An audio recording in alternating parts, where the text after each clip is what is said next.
This is Duke University.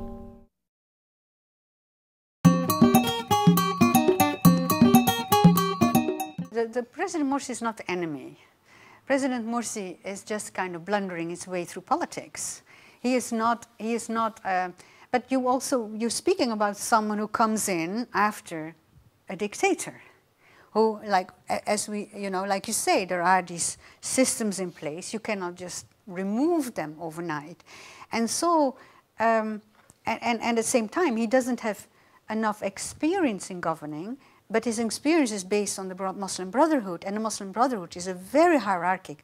It's in a way, it looks like the mothership that the Coptic Church became, with someone, the murshid at the head, and everybody has to follow him, and very much regulated.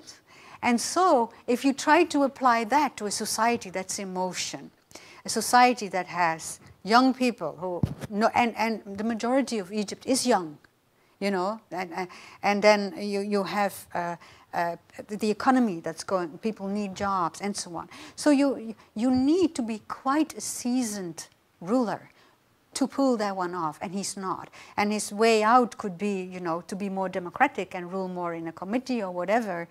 But he tried to imitate Mubarak by saying, now I take all the, now I grab all the powers, and people got really upset by that. I would make the comparison with what we saw in Indonesia. After Suharto fell, which Suharto very, very similar to Mubarak really, and people like that, you had also a time of chaotic presidencies. First we had Habibie, who was the prime minister, or the vice president, who was a few months, and then people got just so tired of him that nobody remembers when he actually left. Habibie was suddenly gone one day, and nobody missed him. And then we had the elections, and Abdurrahman Wahid was elected, and he was in charge. He was the chair of the Nahdlatul Ulama, the largest Muslim organization, and he was extremely charismatic. He was extremely creative, but in the Nahdlatul Ulama, he was not presidential material. So he was out when, I don't know if any of you happens to remember that. One day he stepped out of the palace in his shorts. You shouldn't do that when you're a president. And he talked to the journalists in his shorts, and that was it.